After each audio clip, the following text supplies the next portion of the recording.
영생은요, 죽은 뒤가 아니고 현재 삶에서 누리는 것입니다. 그래서 어떻게 누리는가 오늘 이제 보겠는데, 이 본문은 영원한 그 생명의 축복을 그림으로 보여주고 계십니다. 자, 영생은 첫째, 생명수가 하나님으로부터 이제 흘러나오는 것입니다. 1절입니다. 또 그가 수정같이 맑은 생명수의 강을 내게 보이니 하나님과 및 어린 양의 보좌로부터 나와서 우리 자신인 그 거룩한 성 새 예루살렘에 이제 생명수의 강이 흐르고 있습니다. 그런데 하나님 나라의 백성들의 생명은 바로 이 생명수의 강인데, 이 생명의 근원은 하나님과 및 그 어린 양의 보좌라는 것이죠. 지난주 본문에서 성전은 누구라고 했습니까? 21장 22절에 성 안의 성전을 내가 보지 못하였으니 하나님과 어린 양이 성전이라고 했습니다. 그 성전은 또 나라고 했습니다. 자, 에스겔서 그 47장 1절에는 성전에서 이제 물이 흐릅니다. 그가 나를 데리고 성전문에 이르시니 성전의 앞면이 동쪽을 향하였는데 그 문지방 밑에서 물이 나와 동쪽으로 흐르다가 성전 오른쪽 제단 남쪽으로 흘러내리더라. 이제 선악과 먹고 죄가 들어왔어요. 그리고 타락한 후에 차단되었더니 에덴의 회복과 또 하나님의 영광이 이제 에스겔 처음에 보면 떠났잖아요. 성전이 하도 부패해서 떠났다가 돌아온 이 새 성전이, 에덴의 회복과 이 새 성전이 구원받은 백성 바로 나에게 들어오는 것이 바로 불로쳐 영생이라는 것입니다. 즉 내 안에 하나님의 생명수가 흘러 들어오고 또 흘러나가는 것입니다. 우리는 상수원이 어디냐에 따라서 이제 물의 등급이 달라지는 것을 알 수 있습니다. 무공해 청정지역에서 또는 이제 지하 몇 미터의 이제 그 물에서 길어 올렸다고 늘 상수원을 공개하잖아요. 근데 천국에 흐르는 이 생명수의 강은 상수원이 하나님의 보좌라는 거예요. 이거보다 더한 상수원이 어디 있겠습니까? 그래서 수정같이 맑고 거룩하고 흠도 티도 없는 것입니다. 자, 이것을 고린도전서 10장 4절에 보면, 그러니까 다 같은 신령한 음료를 마셨으니 이는 그들을 따르는 신령한 반석으로부터 마셨음에 그 반석은 그리스도시라. 예, 이제 신령한 반석이신 그리스도로부터 나오는 생명수는 영원히 목마르지 않게 하시죠. 예, 그래서 내가 생수라고 요한복음 4장에도 예수님 말씀하시죠. 그러니까 내가 길이요 진리요 생명이라고 하셨기 때문이에요. 그러면 이 물을 누가 마시는가? 이 물을 마실 수 있는 자격은 천국 백성, 즉 그리스도를 영접하는 자, 예수께서 이제 생수시기 때문에, 반석이시기 때문에 그 예수 그리스도를 영접하는 자 성도밖에 없습니다. 그런데 이제 생수의 강이 또 흘러내려오는 것은 요한복음 7장 37절에서 9절까지 보면, 명절 끝날 곧 큰 날에 예수께서 서서 외쳐 이르시되 누구든지 목마르거든 내게로 와서 마시라. 나를 믿는 자는 성경에 이른과 같이 그 배에서 생수의 강이 흘러나오리라 하시니 이는 그를 믿는 자들이 받을 성령을 가리켜 말씀하신 것이라. 이제 생수의 강이 흘러내려오는 것은 성령님의 임재를 또 뜻하기도 하고요. 이 천국에서 어둠의 영향을 전혀 받지 않고 이렇게 더욱 생수가 흘러내리니까 더욱 충만한 삶을 살게 된다는 거예요. 예, 근데 이거 다 좋은데 말이죠. 참 수정같이 맑은 생명수의 강을 그게 이제 누구라고 먹을 수 있겠어요? 날마다 이제 같은 얘기를 하지만은 10년을 들어도 이 말씀이 이제 안 들리는 거잖아요. 이거는 그 천국은 죄를 짓지 않은 자가 들어가는 곳이 아니라 내가 죄인이라는 것을 알고 용서받은 자가 들어가는 곳이잖아요. 근데 10년을 들어도 이 죄인이라는 것이 인정이 안 되니까 이 생명수 강을 아무나 못 먹는 거죠. 그러니까 아무리 검증의 잣대를 들이대어도 내가 죄인이라는 인식이 없이는 또 죄를 지을 것이고, 드러나는 죄가 없는 사람은 의가 하늘을 찌를 것이지요. 그 생명수의 강과 나는 상관이 하나도 없는 거예요. 그러니까 그 믿음도 없이 바람을 피거나 안 피거나는 도덕적으로 볼 때는 죽일 놈 살릴 놈이지만 구속사로 볼 때는 다 똑같은 죄인이라 이거예요. 그러니까 이 얘기를 내가 죄가 없는 사람은 정말 못 알아듣는 거예요. 그래서 나의 의로는 이 생명수를 먹을 사람이 없어요. 즉 천국을 들어갈 자가 없어요. 영생을 누릴 수가 없는 것입니다. 죄의 종류가 다르긴 하겠지만 망가지면 망가지 모두 의로운 자는 이 세상에 한 명도 없습니다. 한 가지나 100가지나 10,000가지나 죄를 지은 것은 마찬가지인 거예요. 빵을 먹을 때 빵 재료 중에 계란이 5개 중에 1개가 썩었다고 해도 우리는 알고 못 먹죠. 게다가 이제 10,000개 중에 하나가 썩었다고 해도 우리는 알고는 못 먹습니다. 인간은 죄의 공장이기 때문에 아무도 영생에 들어갈 수가 없어요. 예. 앉아서 그냥 물처럼 먹고 마시는 게 이렇게 죄입니다. 예. 적용을 해보세요. 그러니까 지금 여러분의 생명수는 어디서부터 흘러나온다고 생각합니까?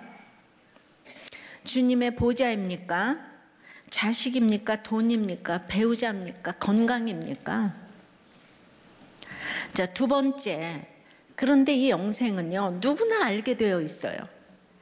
2절에 보니까 길 가운데로 흐르더라고 그랬어요. 생명수가 지금 이제 길 가운데로 흐른대요. 이제 죄로 인해 막혔던 에덴의 강들이 회복이 되어서 이제 모든 동산을 이제 적시는 것처럼 이 생명수의 강이 길 가운데 흘러서 누구나 볼 수 있고 마실 수 있도록 했습니다. 그리고 이제 생명수의 이 강이, 생수의 강이 흘러 넘치니까 이게 이제 공짜잖아요. 그러니까 아까운 것이 없게 돼요. 그리고 이제 뭐 더 가지고 싶은 것도 없어졌어요. 모든 걸 오픈해요. 영육 간에 나누게 됩니다. 그래서 내가 구원받은 것은 누구에게도 보이게 되어 있어요. 그러니까 천국의 교제는요 상상할 수 없이 아름다워서 그 성부, 성자, 성령, 그죠? 예, 히든 위로브가 또 이렇게 성부와 또 성자 하나님 디자인하셔서 이펙티브 파워의 성령님이 이렇게 서로 상부상조하는 이 성령의 교제는 너무 아름다워서 보고만 있어도 시간이 가는 거예요. 그러니까 우리가 생각하는 교제하고 너무 다르기 때문에 이 땅의 사람들은 그걸 이해를 못합니다. 그러니까 예수님 만난 자는 저절로 길 가운데 흐르는 이제 강이 되고 강 좌우의 생명나무가 되는 것입니다. 그리고 이제 너무 좋은 물을 마시기 때문에 나를 보면 이 144규빗에 나를 보면은 다 배설물로 여겨지기 때문에 오픈하고 부끄러운 것이 없고 이제 비밀이 없습니다. 이것이 생명의 역사예요. 그러니까 이건 에덴의 문자적인 회복이 아니고 이제 완전한 회복을 의미하는 것입니다. 한마디로 내가 예수 믿고 구원받은 것은 내가 알고 다른 사람들이 다 알게 되어 있다는 것이에요. 그런데 이러죠. 교회를 나와도 자기가 천국 간다는 것을 어떻게 안다고 저렇게 교만하게 말하지? 그런데 그것은 정말 아직 영생을 맛보지 못했기 때문이에요. 천국의 모습을 불완전하나마 이렇게 계시록을 통해서 보여주시는 것은 그 길 가운데로 흐르는 강처럼 다 알고 보고 마시게 되어 있다는 거예요. 택자는요 아무리 이 땅의 천국의 모습이 좋건 나쁘건 알게 되어 있다는 거예요. 알고 보고 만지고 내가 그 강이 되어서 나도 같이 흐르게 되어 있다는 거예요. 그래서 길 가운데 이렇게 흐르는 것은 정말 우리가 자기 믿음의 분량대로 십자가죠. 그러면서 결국은 항상 그게 예수님을 생각하니까 또 거기서 영광이 나올 수 있는 거죠. 적용해 보세요. 여러분이 예수 믿는 거 다 알고 있습니까? 아니면 아직 숨기고 있는 곳은 어디입니까? 예, 숨기는 이유가 있을 거예요. 예. 세 번째는 생명을 낳는 역사가 일어나야 영생을 이제 얻은 사람입니다. 2절입니다. 강좌우가에 생명나무가 있어 12가지 열매를 맺되 달마다 그 열매를 맺고 그 나무 잎사귀들은 만국을 치료하기 위하여 있더라. 자, 생명수 강 좌우에 생명나무가 이제 즐비하게 서 있습니다. 언제나 넘치도록 흐르는 이 맑은 시냇물을 먹고 사는 생명나무니까 얼마나 풍요롭겠습니까? 근데 첫사람 아담은 동산 실과를 선악과만 빼놓고 마음대로 먹으며 영생 복락을 누릴 수 있게 지어진 아주 축복의 사람이었죠.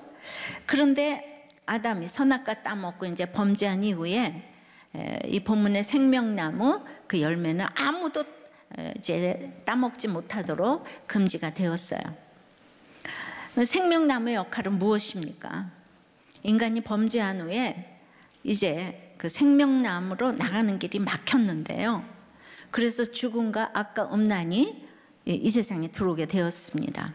그래서 모든 인류가 죄의 싹신 이렇게 이제 사망의 저주를 이제 받게 되었어요. 그래서 사망에 쏘는 것을 이제 내가 다 받게 됩니다.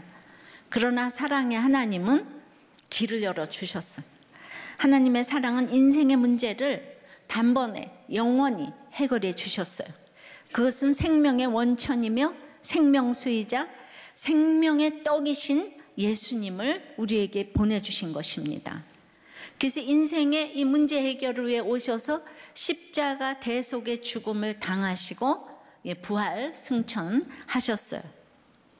그러므로 생명수가 길 가운데로 흘러 생명을 공급하듯이 죽었던 인생이 예수 그리스도로 말미암아 새 생명으로 소생을 하게 되는 것입니다. 예수 그리스도를 믿는다는 조건으로 영생하게 되는 은혜의 새 언약이 성취가 된 것입니다.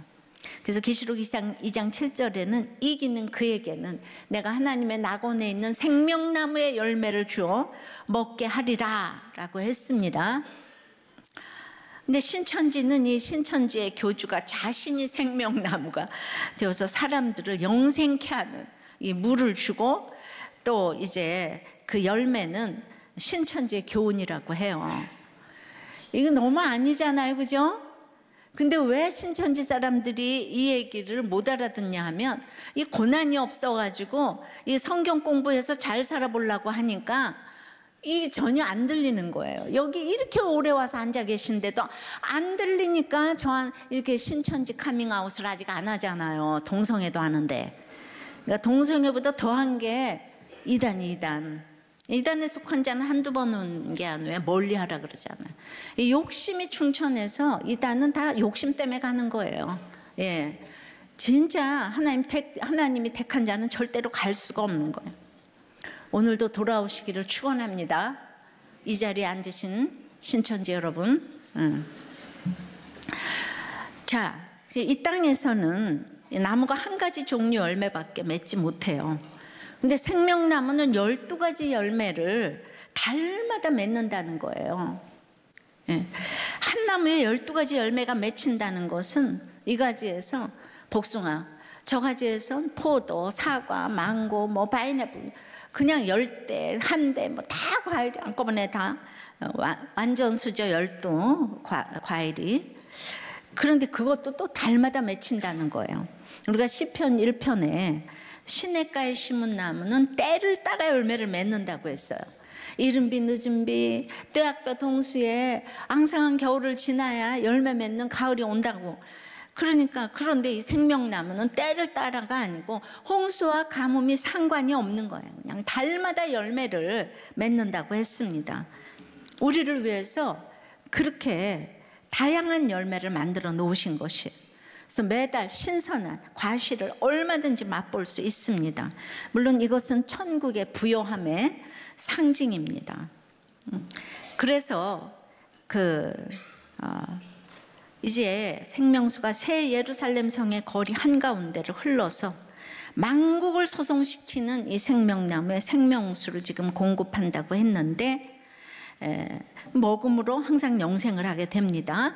그러니까 예수님 부활하신 후에 누가복음 24장 41절에 보면 여기 무슨 먹을 것이 있냐 그 물으셨더니 구운 생선 한 토막을 드리니까 잡수셨다고 했고, 엠마오에서도 이제 떡을 잡수셨다고 기록하고 있어요.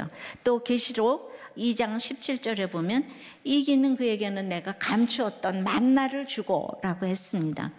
그러므로 천국에서 생명 그 과일을 먹고 또 생명수를 마신다는 것을 우리가 알 수가 있어요. 천국에는 모든 게 다 풍성해요. 다 풍성해요. 한 가지 없는 게 있어요. 뭐가 한 가지 없게요? 누가복음 20장 34절에 보면 이 세상의 자녀들은 장가도 가고 시집도 가되 저 세상과 및 죽은 자 가운데서 부활함을 얻게 합당히 여김을 받은 자들은 장가 가고 시집 가는 일이 없으며 놀렐루야. 그러니까 우리 그 미혼 청년들뿐만 아니라 여러분들도 너무 섭섭해가지고 그럼 무슨 재미로 천국 가는데요? 다 이럴 거 아니겠어요?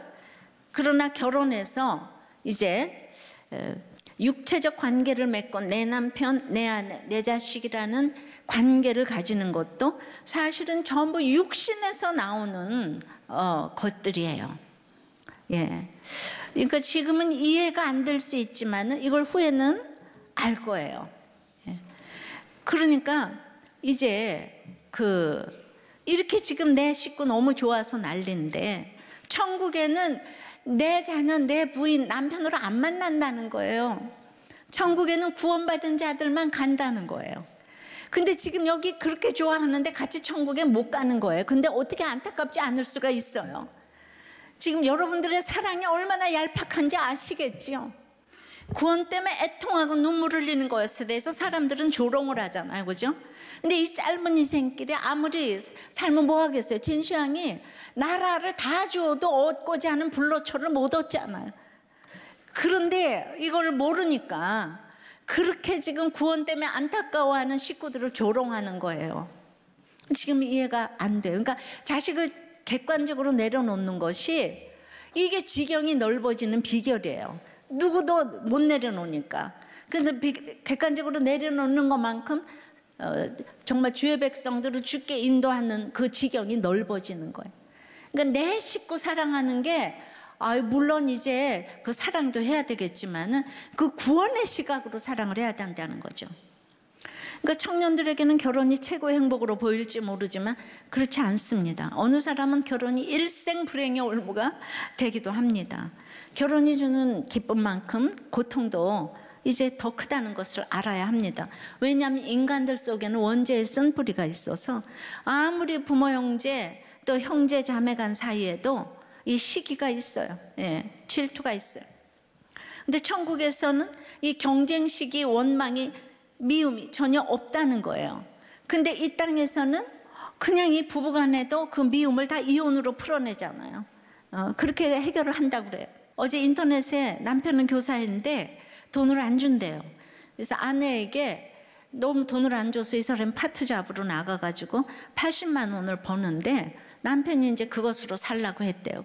일일이 남편이 얼마나 치사하게 하나를 그냥 다 언급했어요. 나는 그 일일이 언제 안 주고 언제 안 주고 언제, 그거 똑같은 사람 아니에요?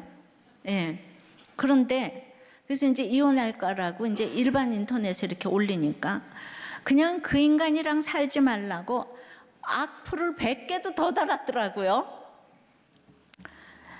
물론 우리들 교회도 그런 남편 엄청 많습니다. 그런데 그런 얘기를 해도 있잖아요. 우리들 교회는 악플을 안 달죠. 그 100개가 넘는 거 슬쩍 봐도 다 이혼하라는 거예요. 그 인간하고 다 이혼하라는 거예요. 친정이 그래도 밥이나 먹으니까 친정 가서 살라고 이러고, 이거 책임도 못 지는 거를 처방이라고 다들 해대는 거, 책은 너무너무 안타까운 거예요. 그런데 우리는 한결같이 결혼의 목적은 행복이 아니고 거룩이라고 외쳐주잖아요. 모두 목장에서. 근데 이 말은 이 세상에서는 방언인 거예요. 그래서 이 결혼에 예수가 들어가야지, 이 결혼을 통해서, 결혼이라는 이 고난을 통해서 영생을 얻게 되고 또 살게 되는 것입니다. 예. 그래서 결혼을 통해서 구원으로 이끌어져야 되는 거지. 행복이니까 자꾸 이혼 타령을 하는 거예요. 결혼의 목적이 행복이 아니고 구원이라고요. 영원히 천국 가는 그 길의 통로가 결혼이라고요. 그러니까 잘 먹고 잘 살면 구원에 대한 소망이 하나도 없는 거예요. 하늘의 별 따기인 거예요. 그렇게 살게 되면 오직 아가페적인 사랑의 교제가 이루어지므로 이 땅에서는 거울로 보는 것처럼 아직도 우리가 만나는 사랑이 아직 천국의 거에 비하면 희미하죠. 완성된 천국의 그 기쁨은 이제 최고도에 이를 줄을 믿으시기를 바랍니다. 이제 조금이 무슨 말인지 조금 알 것 같아요. 왜냐하면 이 땅에서도 안 믿는 사람과는 사랑의 깊이가 통하지 않아요. 너무 얄팍하니까. 예. 근데 우리들 교회를 다니면서도 이 부부간의 사랑의 깊이가 안 통해. 왜냐하면 서로 생각하는 믿음이 서로 다르기 때문에. 또 어떤 반은 우리들 교회는 절대로 이혼이 안 된다 그러면서 그래서 또 서로 역이용하는 사람이 있더라고요. 내가 바람을 피워도 안 하겠지? 뭐 이런 거. 그건 정말 더 나쁜 것 같아요. 예. 그래서 또 남편 데려다 앉혀놓고, 믿음이 진보가 있어야 되겠는데 그거 다 육적인 거잖아요. 세상에 나가서 살아도, 그리고 이제 뭐 전혀 외롭지 않고 잘 통한다면 그런 분들은 우리들 교회 오는 것이 고통일 것입니다. 하여튼 천국에는요, 이 죄가 해결되어서 죽음이 없다는 거예요. 생명수, 생명나무 열매 잎사귀까지 만국을 치료하는 나무가 되어서 상처와 슬픔이 없고 모든 저주가 물러가고 영육간에 항상 이 소성케 하는 거예요. 생명나무는 모든 죽음을 물리치는 거예요. 쏘는 게 없는 거예요. 그래서 예수 그리스도의 생명을 소유한 성도의 삶은 생명 낳기 운동을 위한 삶이어야 합니다. 생명나무가 열매를 맺지 교양나무가 열매를 맺지 않아요. 예. 생명은 생명으로만 역사합니다. 교양 가지고 전도합니까? 절대로 못합니다. 바리새인들이 전도합니까? 지식으로도 못합니다. 가라사대 마가복음 16장 15절에 너희는 온 천하에 다니며 만민에게 복음을 전파하라는 말씀은 생명의 주인이신 예수 그리스도의 지상 명령이에요. 아까 동성애 형제가 자기같이 힘든 사람들을 향해서 그 약재료로 쓰겠다고 했잖아요. 거기까지 나가야 되는 거예요. 죄를 보고 사명까지 나가야 되는 거예요. 이게 간증이에요. 절대 명령입니다. 생명수가 흐르는 길이에요. 예.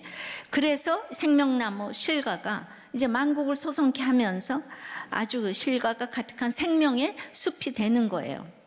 그렇게 우리가 충만한 삶을 이제 살게 된다면 그 생명나무는요, 우리가 이 땅에 완전치 못하잖아요. 우리의 죄를 막아주는 역할을 또 합니다.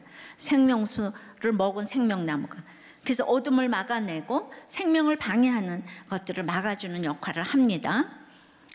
대단한 죄가 아니어도 우리의 모든 회개는 어떤 것도 다 잎사귀 하나하나가 다 약재료가 되니까 날마다 큐티 나눔하는 것도 우리의 죄를 막아주는 역할을 하는 거예요. 한 부목자님이 사무엘하 22장 21절부터 그 다윗의 승전가 우리 이번에 읽었잖아요. 그래서 이제 깨끗함을 하나님께서 갚아주셨다고 했는데 본인은 이제 깨끗지 못하고 악한 자기를 보면서 이런 나눔을 했어요. 내가 일 잘하고 손 빠르고 스마트한 직원을 얼마나 사랑하고 편애하는지를 보게 되었다는 거예요. 일 잘하는 직원에게만 기프티콘이 뭔지 기프티콘을 따로 보내고 눈빛도 말도 온화하게 하게 됩니다. 저는 이런 걸 보내본 일이 없어가지고. 또 일 잘하는 직원만 편애하고 일 못하는 직원을 보면 레이저 눈빛으로 온몸을 쏘면서 무시하고, 내가 직접 해보면 폭염에 주방 열기에 정말 힘들구나가 깨달아지지만 내가 주는 월급만큼 못한다가 항상 깔려있는 모습을 보게 됩니다. 또 많은 사람을 겪다 보니까 면접할 때마다 요셉, 요한, 바울 등 성경 인물 이름을 가진 사람이 제일 무섭습니다. 직원들 중에도 나도 교회 다니는데 라는 직원이 제일 경계가 됩니다. 우리 남편도 옛날에 그냥 예수만 믿으면 다냐, 일을 잘해야지 이랬었는데 그러면서 그 편견과 고정관념으로 이제 바라보는 게 있구나 깨달아졌습니다. 사람은 믿음의 대상이 아님을 매일 보고 가니까 언제든 그날로 떠날 수 있는 게 사람 관계라고. 직장에서만 그런 게 아니고 믿음의 지체들 관계에서도 힘든 한 목원이 있으면 구원의 애통함보다는 한텀 후면 찢어질 사람인데 좋은 게 좋으니까 잘 가자 이러면서 모든 관계를 이렇게 가볍게만 생각하는 저의 악이 있습니다. 관계에서 기대 수준이 높은 나로 인해 자녀와 아내가 수고하고 있고 직원들이 수고하고 있지만 여전히 높은 수준으로 정지하고 무시하는 저의 악을 보게 됩니다. 저는 이런 거 쉽게 나눌 수 있는 거라고 생각합니까? 이분 사장님인가 봐요. 이런 거 나누는 거가 이거 정말 굉장한 이런 나눔이 진짜 나눔이라고 생각이 됩니다. 맨날 옛날 얘기만 하지 말고 이런 나눔을 할 때 제가 이렇게 마음이 정말 이렇게 떨립니다. 이렇게 자신을 직면하며 죄를 보는 것이 자신과 만국을 치료하는 약재료가 된다고 생각을 합니다. 여러분들 이 새생명 운동 때문에 공부하고 일하며 살아가는 성도 여러분들 되시기를 바랍니다. 이제 생명나무 잎사귀는 만국을 소송시킬 만큼 푸르다고 했어요. 결코 시드는 법이 없어요. 근데 저는 50 될 때까지 피아노 해가지고 출강까지 했어요. 그런데도 피아노는요 지루했어요. 근데 거듭나고 나서 날마다 전도하는 것은 시들해지지 않았어요.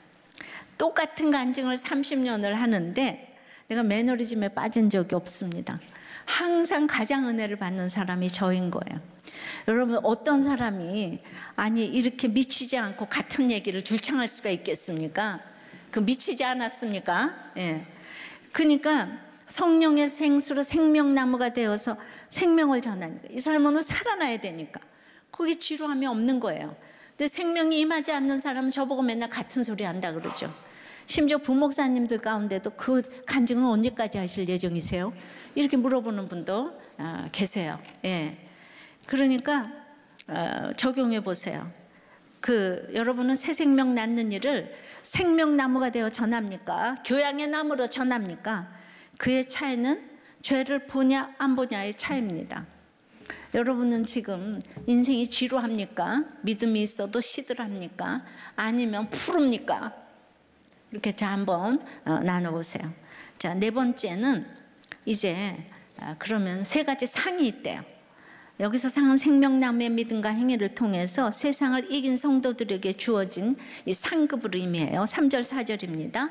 다시 저주가 없으며 하나님과 그 어린 양의 보좌가 그 가운데 있으리니 그의 종들이 그를 섬기며 그의 얼굴을 볼 터이요 그의 이름도 그들의 이마에 있으리라. 이제 첫째로 그의 종들이 그를 섬긴대요.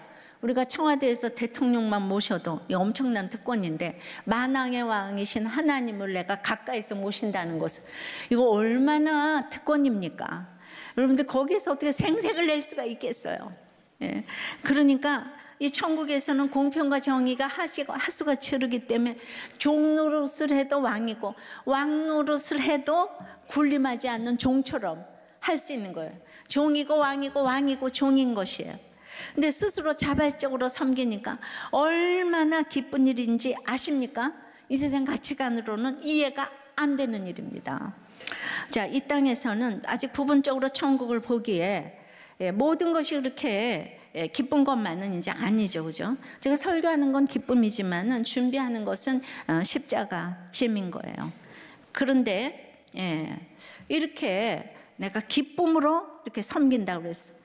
내가 생색내지 않고 이렇게 섬길 수 있는 거. 이거는 이게 진짜 저같이 타임당 레슨비 받는 사람이 이렇게 이제 정말 24시간을 주를 위해서 살 수 있다는 거 이건 기적입니다. 자, 그렇게 그의 종들이 그를 섬기며 이거 상이에요. 두 번째는 그의 얼굴을 본대요.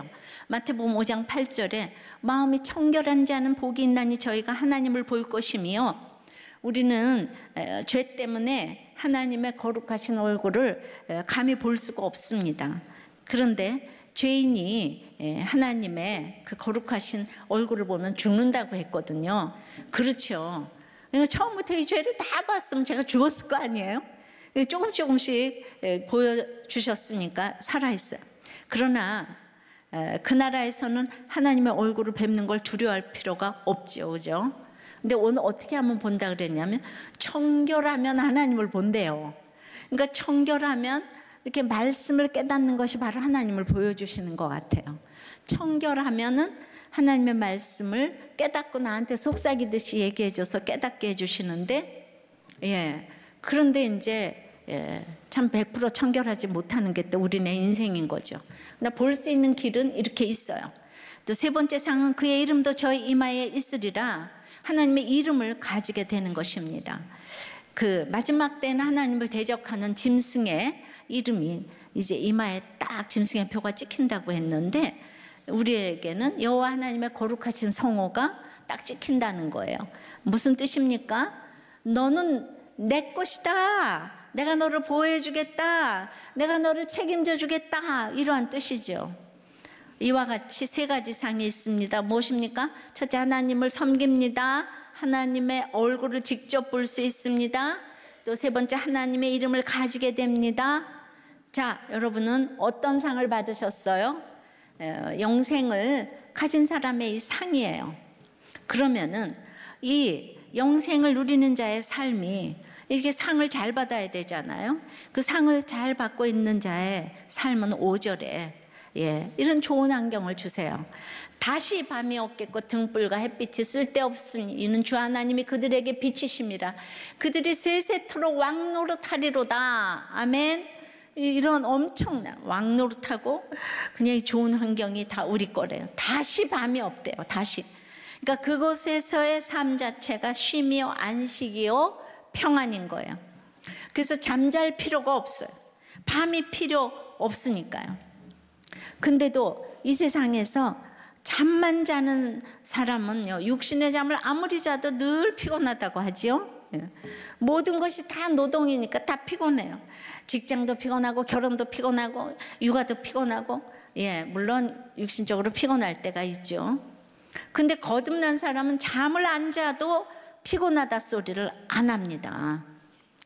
자, 예수님이 십자가에 지시기 직전에 밤이 맞도록 기도를 하시고 제자들에게 마태복음 26장 40절에 나와 함께 1시간도 깨어 있을 수 없더냐? 그랬는데 43절에 다시 오사 보신지 그들이 자니 아직도 자. 그런데도 뭐라 그래요? 그들의 눈이 피곤함일로라. 잠만 자고 있고 기도도 안 하는데 피곤하대. 그러니까 이제는 때가 가까이 왔으니 자고 쉬라고 그러세요. 나를 파는 자가 가까이 왔다. 예수님은 밤이 없게 제자들까지 챙기면서 가시는데 제자들은 이제 하도 피곤하다 그러니까 이제 이 사람들이 이제 성령 받아야 되니까 예수님이 떠나고 고난이 와봐야 너희들이 성령 받고 이제 피곤치 않게 될 날이 이제 오겠구나. 이제 나 떠난다. 이제는 자고 쉬어라. 고난 좀 받아보렴. 이러고 지금 예수님께서 떠나시는 거예요. 그래, 고난이 없으면은 그냥 우리 입에 피곤하다가 입에 뱄어요. 적용해 보세요. 여러분은 입에 피곤하다가 달렸나요? 아닌가요? 이건 가까운 사람이 가족이 말해보게 하세요. 근데 제가 물론 몸이 약하고 암도 걸렸어요. 근데 가만히 생각해 보니까 제 입에서는 그렇게 피곤하다가 이렇게 나오지는 별로 않는 것 같아요. 사역자들한테도 가서 좀 물어볼게요. 식구들한테도 가서 물어보시던지. 자, 등불과 햇빛이 쓸데없으니 상에 실내를 비출 등불도 필요 없고 실외를 밝힐 햇빛도 쓸데없어요. 이는 주 하나님이 저에게 비추심이라 의의 태양 되신 하나님께서 언제나 환하게 비춰주시기 때문에 그래요. 근데 우리가 이곳에서 어떠한 삶을 산다고 했습니까? 저희가 세세토록 왕노릇하리로다. 이 땅에서는 우리를 지배하는 자들이 많이 있죠. 정말 남편이 지배하고 시어머니가 사장이 또 자녀가 지배하는 건 너무 무섭죠, 그죠? 다 지배를 합니다. 그러나 그곳에서는 우리가 아무의 지배도 받지 않습니다. 오히려 우리가 하늘의 수많은 천군 천사들을 호령하면서 그들을 거느리면서 주님이 우리에게 씌워주신 면류관을 쓰고 왕같이 귀한 신분이 되어서 주님과 더불어 세세토록 영원히 영생복락을 누리고 살면서 하나님을 섬기고 하나님의 얼굴을 직접 보며 하나님의 이름을 가지게 되는 것입니다. 아멘. 이 세상은 죄가 관영한 세상이에요. 죄성을 가지고 있기 때문에 우리로 하여금 영생과 참다운 구원과 진리에 이르지 못하도록 끊임없이 방해하는 곳이에요. 천국은 이 세상 나라와는 다릅니다. 바벨론으로 상징되는 세상을 통해서 우리가 갈 곳이 어디며 그것은 무엇이 가치가 있고 무슨 보상이 있으며 이 세상에 사는 동안 어디에 소망을 두고 살아야 하는가 우리는 끊임없이 질문합니다. 그래서 끊임없이 촉구하고 그리고 이제 영생으로 이끄십니다. 예수가 길이요 진리요 생명이라는 것을 알기 위해서는 세속사에서 구속사로 넘어가야 돼요. 그러기 위해서는 너무도 힘든 눈물 골짜기를 지나야 영생으로 인도되는 것입니다. 믿으십니까? 이 영생을 소유하시기를 바라요.